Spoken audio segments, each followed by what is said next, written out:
그런즉 우리가 무슨 말을 하리요? 의를 따르지 아니한 이방인들이 의를 얻었으니 곧 믿음에서 난 의요. 의의 법을 따라간 이스라엘은 율법에 이르지 못하였으니 어찌 그러하냐? 이는 그들이 믿음을 의지하지 않고 행위를 의지함이라. 부딪힐 돌에 부딪혔느니라. 기록된 바 보라 내가 걸림돌과 거치는 바위를 시온에 두노니 그를 믿는 자는 부끄러움을 당하지 아니하리라 함과 같으니라. 형제들아, 내 마음에 원하는 바와 하나님께 구하는 바는 이스라엘을 위함이니 곧 그들로 구원을 받게 함이라. 내가 증언하노니 그들이 하나님께 열심히 있으나 올바른 지식을 따른 것이 아니니라. 하나님의 의를 모르고 자기 의를 세우려고 힘써 하나님의 의에 복종하지 아니하였느니라. 그리스도는 모든 믿는 자에게 의를 이루기 위하여 율법의 마침이 되시니라. 우리 삶에는 흔히 일반적으로 주는 것이 있으면 받는 것이 있고 받는 것이 있으면 주는 것이 맞다라고 우리는 흔히 생각합니다. 제가 전주 와서 참 재미있다고 느낀 것 중에 하나가 그거예요. 우리 교구의 전도사님들, 여자 전도사님들 보게 되면은 마음에 참 정이 많으세요. 그리고 사람들이 어떤 그 대접받고 또 그들에게 이렇게 행하는 어떤 모습을 보게 되면은 정이 많고 사랑이 참 많다라는 생각을 많이 했습니다. 그래서 이제 무언가 이렇게 하나라도 받으면은 거기에 대해서 항상 마음을 가지고 계세요. 귀하다, 감사하다. 이제 성도들 간의 관계도 그렇지만은 어떤 가게를 가게 될 때도, 식당을 가게 될 때도 뭐 서비스를 하나 더 받으면은 너무 감사하다고, 그러면서 다음에 또 와야 된다고, 그러면서 막 주고받고 하면서 어느새 몇 번 갔다 오면 친구가 돼 있어요. 나중에 보게 되면요. 이런 참 아름다운 모습을 볼 때 참 전주에서 이게 사람 사는 냄새가 많이 난다라는 것을 느끼곤 합니다. 그런 것이 아니요, 우리도 해야 돼, 막 그러면서 이렇게 하면서, 그리고 미안해서 다음에 또 와야 한다고 막 이럴 때 참 많이 느낍니다. 그것이 우리 사회에 정이 오가는 모습이 아닐까라는 생각을 해요. 그래서 저는 우리 교회 와서도 참 사랑을 많이 받은 것 같고 그렇습니다. 그런데 저는 좀 그런 게 무뎌서 받은 만큼 잘 전해주지 못해서, 다시 갚아드리지 못해서 죄송한 마음을 항상 가지고 있습니다. 이런 모습은 좋은 모습이죠. 이 땅을 살아갈 때 참 아름다운 모습이기도 하죠. 그래서 우리는 익숙하죠. 받았으면 또 해줘야 되고 하는 모습, 받았으면 또 무언가 줘야 될 것 같은 어떤 마음들을 가지고 있고, 또 주고 왔다 갔다 하면서 사랑이 나누어지고, 내가 이번에 대접받았으면 해야 하고 다음에 해야 되고, 그런 생각들을 우리는 하고 있습니다. 이것이 우리가 생각하는 이 땅을 살아가는 어떤 일반적인 어떤 관계의 법칙이 아닌가라는 생각을 해요.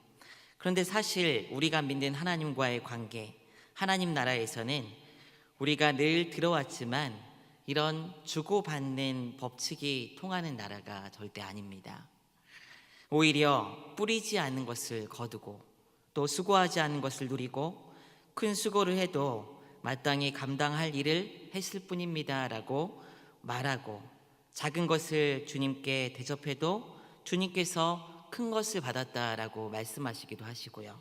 반대로 주를 위한다는 이름으로 많은 것을 해도 주님께서 내가 너를 도무지 알지 못하겠다라고 말씀하시기도 하는 것이 이 하늘나라의, 하나님 나라의 법칙입니다.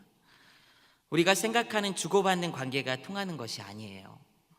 세상의 다른 종교들은 사실 인과응보, 행한 대로 받고 일한 만큼 먹고 누리는 것, 이것이 당연한 것이라고 이야기를 합니다. 그런데 교회는 그렇지 않습니다. 수년 전에, 수십 년 전에 20세기에 위대한 석학들이 모여서, 기독교 석학들이 모여서 기독교와 다른 종교의 차이가 무엇인가 라는 주제로 토론을 했습니다. 기독교와 다른 종교의 차이가 여러분 무엇일까요? 여러분 무엇이라고 생각하십니까? 사랑? 헌신? 희생? 구원? 무엇이라고 생각하십니까? 많은 학자들이 모여서 여러 이야기를 나누었는데도 결론은 나지 않았습니다. 그때 문을 딱 열고 C.S. 루이스라는 철학자가 들어왔습니다. 기독교 철학자가. 그러면서 그 토론하는 내용을 막 듣더니 이렇게 얘기했어요. 그것은 간단합니다. 기독교와 다른 모든 종교와 결정적인 차이는 은혜입니다 라고 얘기를 했습니다. 은혜라는 것은 받을 자격이 없는 자에게 거저 주시는 하나님의 선물이죠. 받을 자격이 없어요. 받을 이유가 없는데 그것을 받은 것을 은혜라고 하는 것입니다. 구원이 바로 이 은혜라는 것이죠. 우리가 구원받을 자격이 없음에도 하나님께서 우리에게 은혜로 구원을 주신 것입니다. 우리는 이 은혜에 속한 자라는 것을 늘 기억해야 돼요, 여러분. 마음속에 늘 새기고 있어야 되는 거예요. 그렇지 않으면 우리의 삶의 방향이 하나님이 우리를 구원하신 은혜의 법에서 벗어나게 된 삶을 살기가 굉장히 쉬운 것이 바로 이 땅을 살아가는 우리의 모습입니다. 오늘 말씀에서는 바울이 바로 이 이야기를 하고 있어요. 은혜에 대한 이야기를 하고 있는 거예요. 로마서 앞서 9장에서 하나님의 선택과 유기에 대한 이야기를 바울은 말하고 있습니다. 곧 자신이 구원 얻을 자를 구원하고 구원받지 못할 자를, 않을 자를 자기가 정하고 주권으로 정하고 구원받을 자만 구원한다는 얘기를 하는 거예요.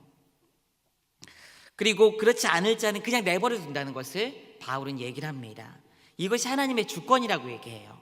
그러면서 토기장이의 비유를 말씀하죠. 이 토기장이의 비유 가운데 그런데 아주 중요한 말씀을 합니다. 말을 해요. 그 말이 무엇이냐면은 로마서 9장 23절부터 24절 말씀인데요. 이렇게 기록합니다. 제가 한번 읽어보겠습니다. 또한 영광 받기로 예비하신 바 긍휼의 그릇에 대하여 그 영광의 풍성함을 알게 하고자 하셨을지라도 무슨 말을 하리요? 이 그릇은 우리니 곧 유대인 중에서뿐 아니라 이방인 중에서도 부르신 자니라. 하나님께서 영광 받기로 예비하신 바 긍휼의 그릇에 대해서 이야기를 하는데, 긍휼의 그릇에 대해서 이 영광의 풍성함을 알게 하셨는데 그것이 유대인 중에서도 있고 이방인 중에서도 있다라고 지금 얘기합니다. 그리고 그것이 전적으로 어디서 왔냐면은 하나님의 주권으로 선택하셨다는 거예요. 이 영광 받기로 예비하신 바 긍휼의 그릇은 유대인 중에서뿐만 아니라 이방인 중에서도 하나님께서 부르고 싶은 자들 하나님께서 부르셨다는 것을 지금 말하고 있어요. 그러면서 하나님께서 택하시고 이에 따른 의롭다함을 어떻게 얻게 되느냐? 유대인이기 때문에 구원 얻는 것도 아니고 이방인이기 때문에 멸망받는 것도 아닌데, 그러면 유대인 중에서도 부르시고 이방인 중에서 불렀는데 하나님께서 부르셨는데 하나님께서 왜 이들을 부르셨느냐, 왜 이들이 의롭다함을 얻게 되느냐라는 이야기를 오늘 9장 30절부터 이제 이야기를 해 나가기 시작하는 것입니다.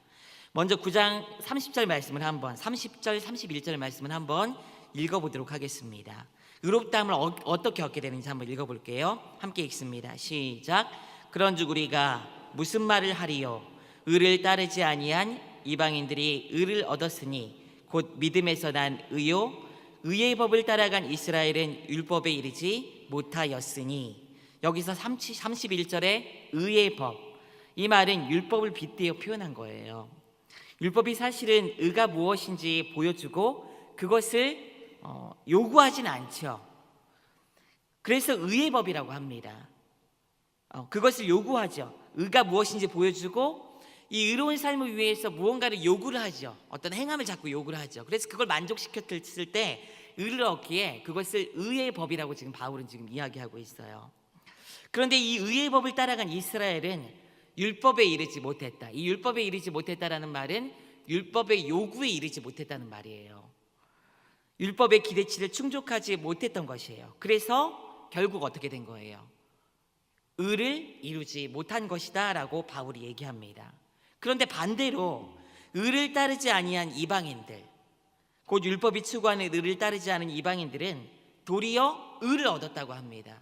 의의 법인 율법을 따르지 않았음에도 불구하고 의를 얻었다는 거예요. 그 의가 무엇이냐면은 율법의 요구대로 따라가서 얻는 의가 아니라 믿음으로 얻는 의라는 것을 바울은 지금 말하고 있습니다. 바울은 왜 유대인들이 의의 법을 따랐음에도 의를 얻지 못했는지 이어서 이제 설명을 해요. 32절부터 33절까지 말씀인데 한번 읽어보도록 하겠습니다. 읽습니다. 어찌 그러하냐? 그들이 믿음을 의지하지 않고 행위를 의지함이라 부딪힐 돌에 부딪혔느니라. 기록된 바 보라 내가 걸림돌과 거치는 바위를 시온에 두노니 그를 믿는 자는 부끄러움을 당하지 아니하리라 함과 같으니라. 그것은 의를 얻는 방법이 자신의 행위에 대한 의지라는 것이죠. 그들이 의의 법을 따랐음에도 불구하고 의를 얻지 못한 이유는 자신의 행위를 의지했기 때문이에요. 행위를. 그런데 그 행위를 의지하여 의를 얻는 것의 결과가 무엇이라고 하느냐면 32절 후반절에 보게 되면은 그 모습 자체를 무엇이라고 얘기하냐면은 부딪힐 돌에 부딪혔다라고 바울이 표현해요. 그 율법의 요구에 따른 그 율법의 행위를 통해서 의를 얻으려고 하는 그 자세가 무엇이냐면은 부딪힐 돌에 마땅히 부딪혔다라고 바울이 지금 얘기하고 있는 거예요. 그리고 놀라운 사실은 이렇게 얘기합니다. 내가 걸림돌과 거치는 바위를 시온에 두노니라는 이 부분입니다. 곧 하나님께서 일부러 그 율법을 거치는 돌로 둔 것이라는 것을 지금 바울이 얘기하고 있는 거예요. 걸려 넘어질 것을 알고도 일부러 두신 거예요, 하나님께서. 그러면서 다른 부끄러움을 당하지 않을 방법으로 인도해 가시는 것이 하나님의 섭리였던 거예요. 하나님의 뜻이었던 거예요. 그러면서 다른 부끄러움을 당하지 않는 방법이 무엇이라고 얘기하냐면은 그 방법은 그를 믿는 자는 부끄러움을 당하지 아니하리라 라는 이 말에서 하나님께서 말씀하고 있어요. 그를 믿는 것, 그를 믿는 게 누구예요? 예수 그리스도를 믿는 자들은 걸려 넘어지는 것과 같이 그 부딪힐 돌에 부딪혀서 걸려 넘어지는 것과 같은 그런 부끄러움을 당하지 않게 될 것이다 라고 지금 말하고 있는 것입니다. 인간이라는 율법을 지킴으로 행위를 의지하는 것 자체가 마땅히 부딪힐 돌에 부딪혀서 넘어지는 것, 인간이라는 죄된 태생적 한계 때문에 행위를 의지하면은 당연히 걸려 넘어지게 되기에 하나님께서는 이 방법으로 우리에게 의를 이루시는 게 아니라 다른 방법을 주셨다는 거죠. 그것이 바로 믿음이라는 다른 길을 열어주셨다라고 바울이 분명히 지금 말씀하고 있습니다. 바울은 이어서 사실 자신이 믿음으로 의에 이른다고 하며 유대인들을 배척하는 것처럼 오해할 수도 있지만 그런 것이 아니라는 점을 분명히 얘기를 합니다. 왜냐하면 바울이 유대인이잖아요. 그렇기 때문에 이 유대인에 대한 애틋한 마음이 바울에게는 있었어요. 그래서 10장 1절에 보게 되면 형제들아 내 마음에 원하는 바와 하나님께 구하는 바는 이스라엘을 위함이니 곧 그들로 구원을 받게 함이라. 자신은 형제인 유대인들이 모두 구원을 얻었으면 좋겠다라는 마음을 지금 피력하고 있어요. 이를 내가 마음에 원하고 지금도 하나님께 구하고 있으며 간절히 바라는 바다라고 지금 이야기합니다. 바울이 그러면서 형제를 사랑하는 그 안타까운 마음으로 유대인들의 문제가 무엇인지 지적을 해요. 10장 2절 말씀인데 우리 한번 소리내서 한번 읽어보도록 하겠습니다. 함께 읽습니다. 내가 증언하노니 그들이 하나님께 열심히 있으나 올바른 지식을 따른 것이 아니니라. 유대인들이 열심히 있었어요. 하나님께서 주신 율법을 지켜가며 그 말씀에 순종하고 그로 말미암아 의로운 삶을 살려는 어떤 열심이 있었어요. 그런데 그것이 무엇이다라고 지금 이야기하고 있냐면은 하나님께는 열심이 있으나 무엇이에요? 올바른 지식을 따른 열심이 아니라는 거예요. 이는 곧 믿음에서 나지 아니한 열심은 바른 믿음이 아니라는 것을 바울이 지금 얘기하고 있는 것입니다. 마치 유대인들은 하나님께서 주신 율법을 지키는 행위를 통해서 구원을 얻으려고 했고 또 유대인들의 선민의식이 있었어요. 우리가 율법을 가졌기 때문에 받았기 때문에 우리는 의로운 민족이야. 그리고 이 선민의식답게 선민이기 때문에 이 구원에서 우리가 벗어나지 않기 위해서는 율법을 잘 지켜가야 돼라는 그런 생각을 가지고 율법을 지켜왔던 것이거든요. 그런데 이 모든 것이 바울이 지금 뭐라고 얘기하는 거예요? 올바른 지식이 아니다라는 것을 지금 바울이 이야기합니다.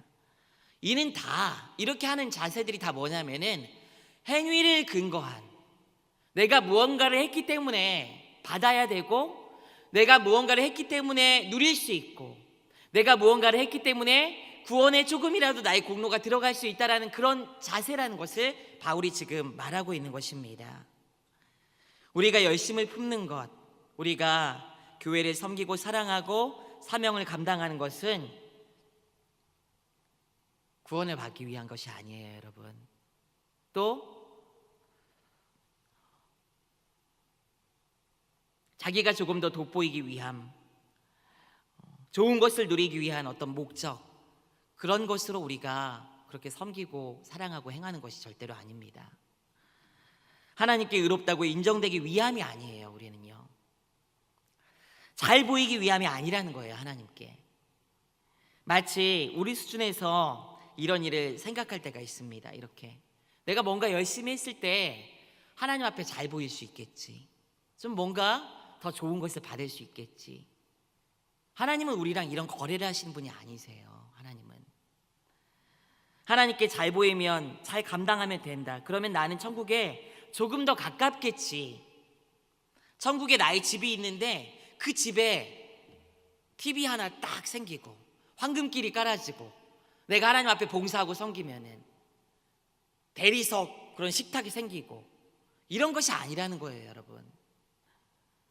우리는 마치 우리의 행위를 근거해서 구원뿐만 아니라 복, 명성, 나의 형통, 이런 것들을 구하려고 하는 태도를 갖기 쉽습니다. 이런 태도가 바로 하나님과 사실 거래하려고 하는 거예요, 여러분. 하나님은 이렇게 우리가 거래할 분이 절대로 아닙니다. 왜냐하면 하나님께서 이미 다 우리에게 다 주신 거예요. 이미 다 주셨어요. 바울은 이런 구원을 추구하는 행위를 무엇이라고 하냐면은 10장 3절을 보게 되면 이렇게 얘기합니다. 자기 행위를 근거해서 구원을 이루려는 이런 자세들, 행위를 의지하는 것에 대해서 무엇이라고 얘기하냐면 10장 3절인데요. 한번 읽어볼게요. 하나님의 의를 모르고 자기 의를 세우려고 힘써 하나님의 의에 복종하지 아니하였느니라. 이게 뭐냐면은요, 자기 의를 세우는 거예요. 자기 의.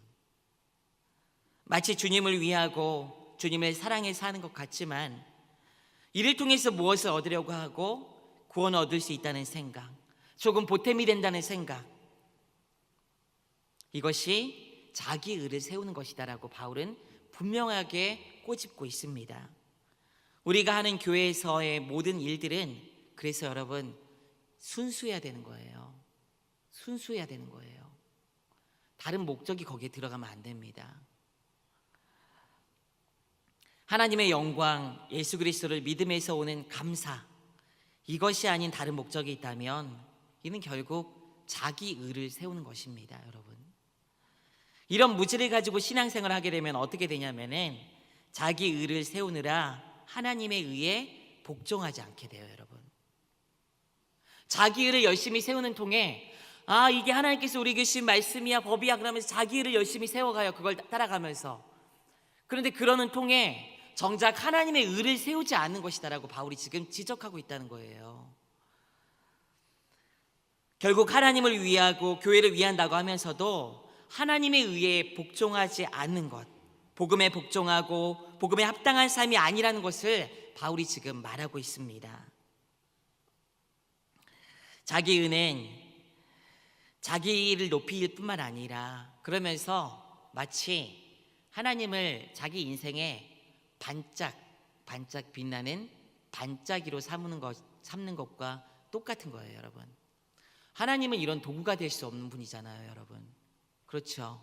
하나님은 도리어 우리의 모든 것을 불태워서 하나님께 스포트라이트를 맞춰야 되는 존재가 바로 우리 하나님이라는 분이세요.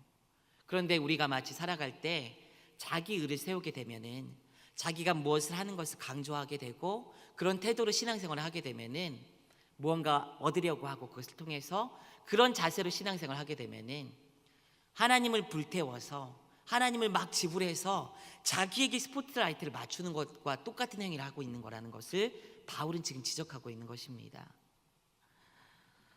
그러면 결론적으로 의는 어떻게 얻게 되는가? 바울은 마지막으로 얘기합니다. 10장 4절에서 우리 함께 읽습니다. 그리스도는 모든 믿는 자에게 의를 이루기 위하여 율법의 마침이 되시니라. 의는 어떻게 얻는 거예요? 그리스도, 이 복음을 믿는 믿음에서 오는 것이다 라고 바울은 분명히 얘기합니다. 그리스도께서 율법의 마침이 되셨다고 얘기하고 있어요. 율법의 궁극적인 목적은 뭐예요? 의를 이루는 거예요. 그런데 율법의 한계 때문에 의를 이룰 수 없기 때문에 주님께서 그 마침이 되시고 의를 이루어주셨다라고 바울은 분명히 지금 언급하고 있습니다. 사랑하는 성도 여러분, 우리의 구원이 오직 예수 그리스도를 믿음으로 주어졌음을 여러분 믿으시기 바랍니다. 꼭 여러분들 믿으셔야 돼요. 꼭. 다른 어떤 틈도 두시면 안 된다는 거예요. 다른 어떤 것을 더해서 구원을 얻을 수 있고 내가 무언가를 잃을 수 있고, 이런 자세가 바로 의를 통해서, 내가 세운 내 의를 통해서, 어떤 행위를 통해서 무언가 할 수 있다라는 어떤 그런 자세라는 거예요. 자기 의를 세우는 거예요. 믿음으로 주님께서 거저 주셨음을 기억하시길 바랍니다. 이것이 은혜입니다. 근데 여러분 좀 이상해요, 사실은요. 이게 왜냐면은 익숙하지 않거든요, 이것도요. 우리가 살아간, 우리는 말씀을 통해서 그나마 주님께서 거저 주셨다는 것을 알고 들었어요. 그런데 세상에 살아가면 세상적인 법칙에 따라 살아가다 보면은 잊기 쉬워요, 이런 것들을. 그래서 우리도 익숙하지 않은 거예요, 잘. 그런데 분명히 말씀 우리에게 이야기합니다. 은혜다라고 분명히 얘기하고 있어요. 하나님께서 이렇게 구원을 주셨기 때문에 여러분 그 다음에는 감사함으로, 진실함으로, 순수함으로 주님의 말씀에 따라가고 순종하는 모습으로 나아갈 수 있는 여러분들 되시길 원합니다. 그런데 오늘 말씀을 읽을 때요, 우리가 말씀하시는 바를 조금 더 입체적으로 우리의 삶에 실질적으로 보기 위해서 생각해야 되는 것이 하나 있어요. 그게 무엇이냐면은 로마서가 왜 기록되었는지에 대한 이야기를 좀 해야 될 것 같습니다. 지난번에 한번 우리 목사님 한번 오셔서 얘기를 하셨는데, 로마서가 바울이 이제 스페인으로 선교 가기 위해서 로마 교회의 어떤 지원을 받기 위해서 위한 목적으로 쓰여졌다라고 말씀을 했습니다. 근데 그 목적 말고도 굉장히 근본적인 목적이 하나 있었어요. 로마서는 로마에 바울이 방문하기 전 AD 55년부터 58년 그 사이에 쓰여졌을 것으로 생각이 됩니다. 그리고 다른 사도들로 말미암아 세워진 것이 아니에요. 로마서는, 로마 교회는 어떻게 세워졌는지 정확한 기록이 없어요. 누가 로마에서 활동했는지 기록이 없습니다. 자연적으로 어떤 방법을 통해 세워졌겠죠. 1세기 초반에는 많은 유대인들이 이 로마에 거주를 했습니다. 초기 로마 교회에는 유대인들이 상당히 많았어요. 그래서 로마 이 안에 있는 로마 교회에는. 그런데 많은 유대인들이 역사적인 기록을 보게 되면은요, AD 49년에 로마에서 추방되게 됩니다. 많은 유대인들이. 사도행전 18장 2절에서도 브리스길라 아굴라가 이 사건으로 이때 쫓겨났음을 기록하고 있어요, 여러분. 그러다가 다시 추방령이 해제되면서 AD 54년경에 다시 유대인들이 로마에 유입되게 됩니다. 약 5년의 기간 동안 이 로마에는 유대인 출신의 기독교인들은 다 쫓겨났다가 이방 그리스도인들이 다 모여서 중심을 세우고 그렇게 그 분위기를 다졌던 시대가 바로 이 시대였던 거예요. 그러면서 AD 54년경에 다시 유대인들이 로마에 딱 들어오면서 그 유대인 그리스도인들이 다시 들어오기 시작했어요. 그럼 어떤 문제가 생겼을까요, 여러분? 어떤 문제가 생겼을까요? 사도 신약 성경에 유대인 그리스도인들과 이방인 그리스도인들 사이에 많은 문제들이 생기죠. 갈등이 있죠. 이런 문제가 그대로 로마 교회에 나타났던 시대가 바로 이 로마서를 기록한 시대라는 거죠, 바울이. 이에 대해서 바울은 로마서를 통해서 로마 교회에 방문할 것을 미리 알리는 동시에 이 문제에 대한 심도 있는 답을 이 로마서를 통해서 지금 하고 있는 겁니다. 이런 맥락에서 로마서를 보게 되면은 우리는 오늘 말씀이 믿음에서 난 의로 말미암아 구원 얻었다는 것을 왜 강조하는지 알 수 있는 거예요. 왜 바울이 강조를 했는지. 바울은 믿음이 연약한 율법을 지키는 것을 강조하는 유대인 그리스도인들과 오직 믿음으로 세움받은 이방인 그리스도인들 사이에 이런 갈등에 대해서 로마 교회의 하나됨을 위해서 이 로마서를 기록하고 있는 거예요. 그리고 그 출발이 무엇이냐면은 우리가 어떻게 구원을 얻었는지, 우리의 행위로 구원 얻은 것이 아니라, 다른 조건으로 구원 얻은 것이 아니라, 이방인이든지 이방인이든지 유대인이든지 다 동일하게 믿음으로 말미암아 구원 얻었다는 것을 바울은 지금 강조하고 있는 것입니다. 그런 배경에서 오늘 말씀은 율법을 지키는 문제로 분열된 로마 교회 공동체를 향해서 바울이 지금 이런 얘기를 하는 거예요. 로마 그리스도인들 여러분, 주님께서 유대인들과 이방인들 중에서 택한 자를 주님께서 마음대로 구원하시는 건 아닙니까? 율법을 지킨다고 율법의 행위로 구원 얻은 것이 아니라 하나님을 믿는 믿음 안에서 하나님께서 택한 자를 구원하시는 것입니다. 믿음에서 난 의를 통해서 우리가 구원을 얻은 것입니다. 유대인들의 다수가 있는데 구원 얻지 못한 이유가 무엇입니까? 다수의 유대인들이 구원 얻지 못하는 이유가 무엇입니까? 믿음을 의지하지 않고 행위를 의지했기 때문입니다. 그래서 율법으로 구원 얻지 못한 것이고 오직 믿음으로만 구원을 얻는 것입니다. 유대인들은 하나님께 열심을 품었지만 그것은 잘못된 지식, 곧 율법을 지킴으로 자기 의를 통해서 구원 얻는다는 잘못된 알매에서 나온 행동입니다. 구원 얻는 것은 율법이 아니라 믿음으로 되어지는 것, 행위가 아니라 믿음으로 되어진다는 것을 꼭 기억하십시오. 바울은 이렇게 지금 강조하고 있는 거예요. 이는 율법으로 갈등하고 있는 유대인 그리스도인들과 이방인 그리스도인들 사이에 근본적인 물음을 바울은 지금 이 본문을 통해서 지금 하고 있는 거예요. 어떤 질문일까요? 복음, 그리스도를 믿음으로 우리는 하나님의 영광을 누리는 존귀한 신분으로 바뀌었고 세상의 그 무엇보다도 가장 귀한 것을 누리게 되었는데 왜 여러분들 다른 것을 의지하고 비본질적인 다른 것을 강조하고 자랑합니까? 다른 것을 통해서 왜 분열하십니까? 라고 지금 바울은 지금 질문을 던지고 있는 거예요. 왜 복음이 아닌 다른 것으로 기준을 세워서 교회를 분열시키십니까? 라고 지금 바울은 그런 질문을 하고 있는 것입니다. 사랑하는 성도 여러분, 자기 의를 세우지 마시기 바랍니다. 자기 행위를 강조하지 마세요, 여러분. 그 행위를 드러내지 마세요. 복음으로 구원을 얻고 하나님의 말씀 예수 그리스도를 믿음으로 구원을 얻었기에 우리는 행위가 말씀에 부합한다고 해서 이를 자기 의의 수단으로 삼아서는 절대로 안 돼요, 여러분.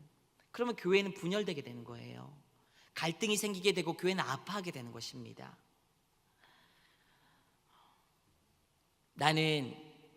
제가 영적인 얘기를 하나 할게요. 영적인 얘기로 예를 들게요. 나는 예배를 잘 드리니까, 나는 새벽 예배 잘하니까, 나는 헌금 잘하니까, 나는 많은 헌금을 했으니까, 나는 교회에서 봉사하니까, 나는 착하게 사니까, 나는 말씀을 많이 하니까, 나는 말씀에 순종하니까. 좋은 기준이에요, 여러분. 근데 그 기준을 여러분들에게 향하게 하시면 되는 거예요. 여러분들에게. 다른 이들을 보고 그런 기준을 강조하거나 강요하거나 그들을 정죄하지 마세요, 여러분. 결국 그 질문의 핵심은 뭐냐면요, 그렇게 얘기하는 핵심은 뭐냐면은 그러면서 자기를 드러내는 거예요, 여러분. 자기 의를 높이는 거예요. 그렇게 하다 보면은 내 삶을 하나님 앞에 믿음으로 드리는 나의 삶의 잣대로 여러분 삼으세요. 이거는요, 다른 이들을 막 판단하고 비난하고 정죄하고 그를 통해서 자신을 높이지 마십시오. 이게 바로 영적인 교만이에요, 여러분. 의롭다고 생각하죠. 자기는 잘하고 있다고 생각하죠. 그런데 그 내면을 꼬집고 깊이 있게 들어가다 보면은 여러분들 안에 있는 진짜 생각이 무엇인지 한번 보세요.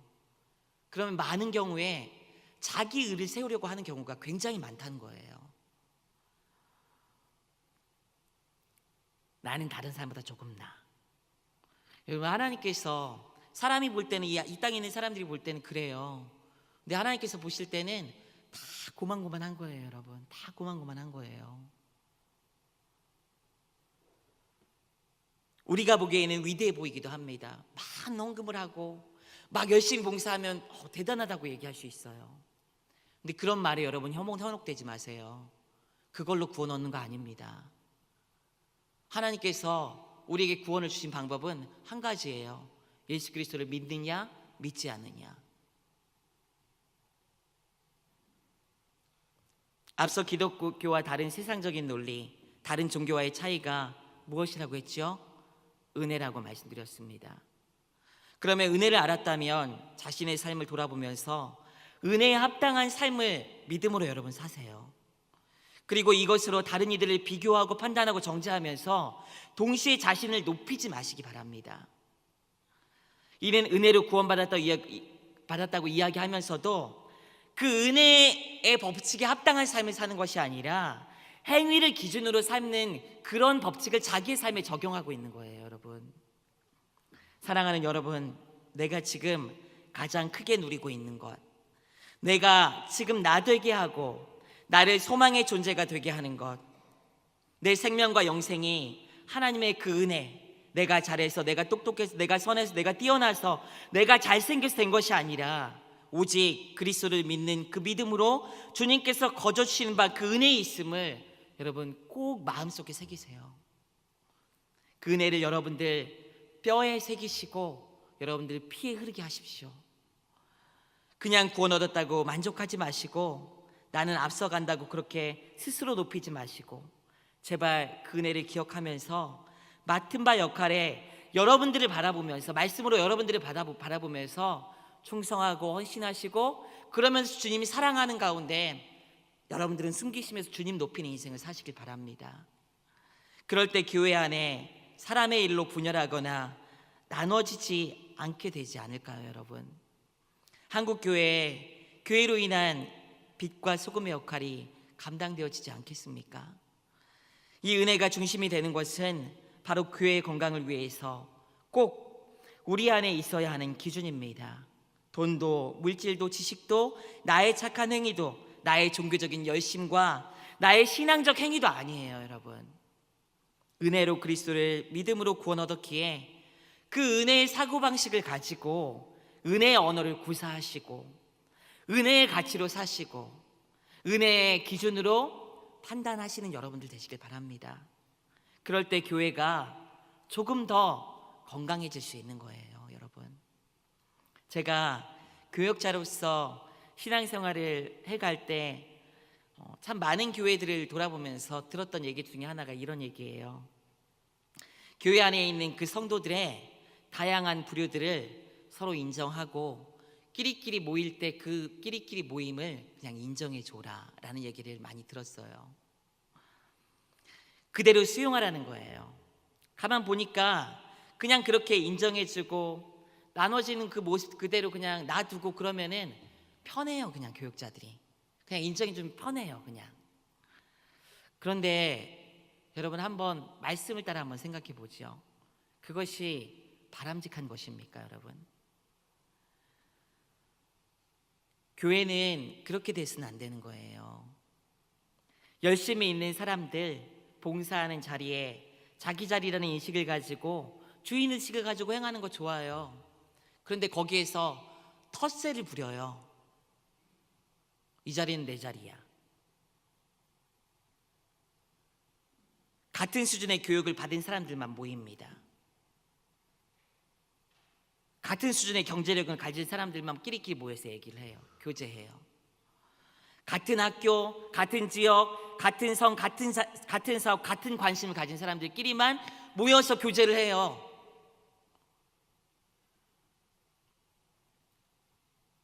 여러분, 교회는 그런 곳이 아닙니다. 교회는 그리스도 예수를 믿는 믿음으로 모이고 그리스도를 믿는 믿음으로 의롭다고 인정되어 하나님의 일을 같이 도모하고 하나님의 뜻을 다양한 은사와 섬김으로 다양한 재능을 가지고 있는 사람들이 함께 머리를 맞대고 기도하면서 그 일들을 같이 해가는 교회 공동체가 교회인 거예요. 부족한 지체도 있을 수 있습니다.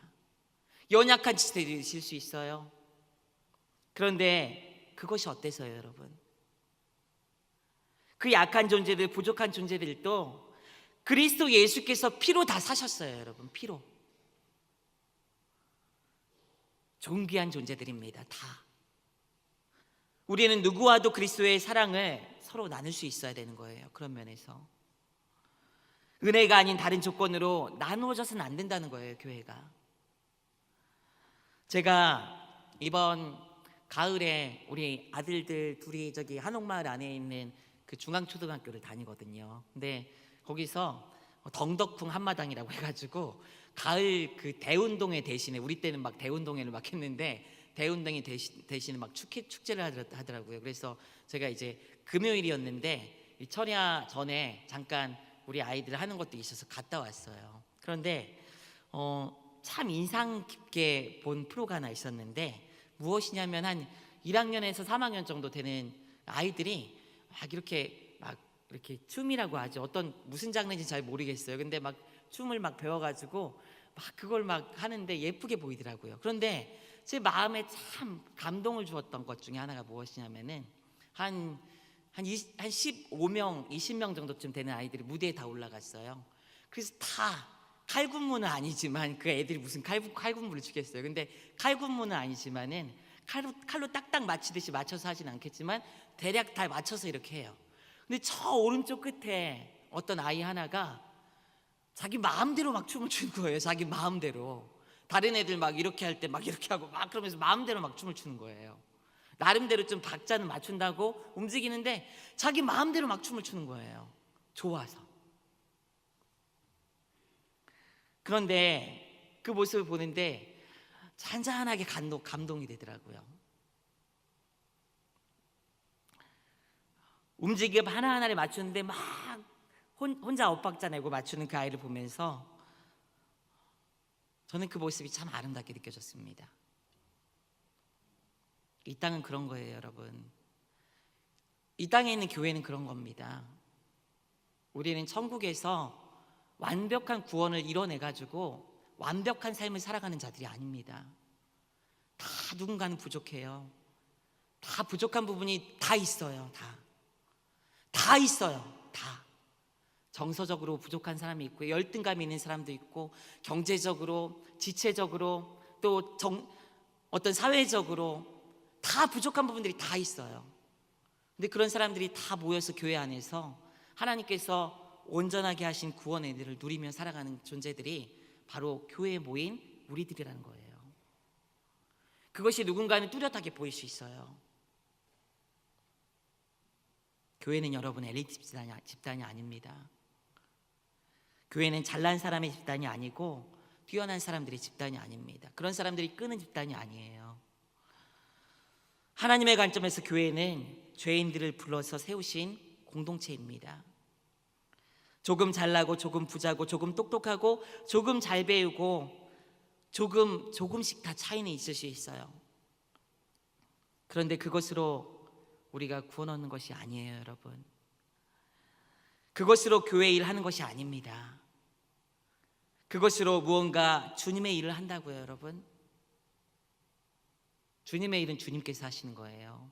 단지 우리가 쓰임 받는 것일 뿐이에요. 우리가 가진 것으로. 내가 들어갈 틈이 없습니다. 거기는요. 교회는 믿음으로 죄인들을 불러서 하나님께서 믿음으로 역사하시며 하나님께서 세워가시는 공동체입니다. 내가 하는 것이 아니라 내가 가진 돈으로 내가 교회를 건축하는 것도 아니고 내가 교회를 만들어가는 것도 아니에요. 내 열심으로. 나를 통해서, 믿음의 역사를 통해서 하나님께서 하시는 거예요. 따라서 그 안에서 내가 하는 행위로, 내가 가진 지식으로, 내가 가진 무언가로, 내가 잘하는 무언가로 다른 이들을 판단하고 그것으로 기준 삼아서 나를 높이는 죄악을 여러분 짓지 마시기 바랍니다. 우리는 다 부족해요. 오늘 오면서 여러분, 오늘 하루 살면서 죄 안 지은 사람 있으십니까? 아무도 없습니다. 우리는요. 똑똑하다고 죄가 없는 것도 아니고 돈 있다고 죄가 없는 것도 아닙니다. 착하게 살았다고 죄가 없다고요? 다 죄인입니다. 오직 하나님께서 주신 은혜로 단지 이 자리에 있을 뿐이에요. 그 사실을 기억하시고 여러분 은혜라는 기준을 가지고 교회 안에서 보시고 행동하시고 말하시고 그렇게 섬길 수 있는 여러분들 되시길 원합니다. 우리는 함께 살아갑니다.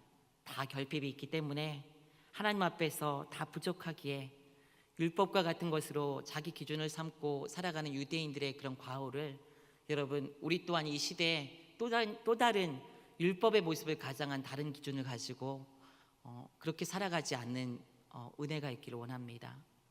정말로 은혜만 있길 원해요. 은혜만.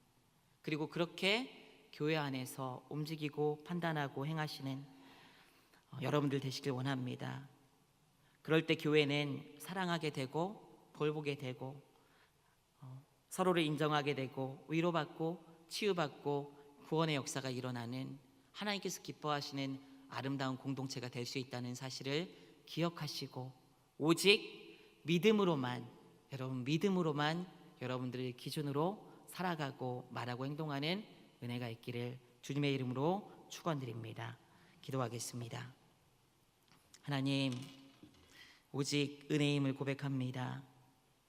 혹시 나에게 있는 율법과 같은 기준들이 있고 그 기준으로 나를 포장하고 다른 사람을 깎아내리거나 정죄하는 그런 악한 행동을 하진 않았습니까?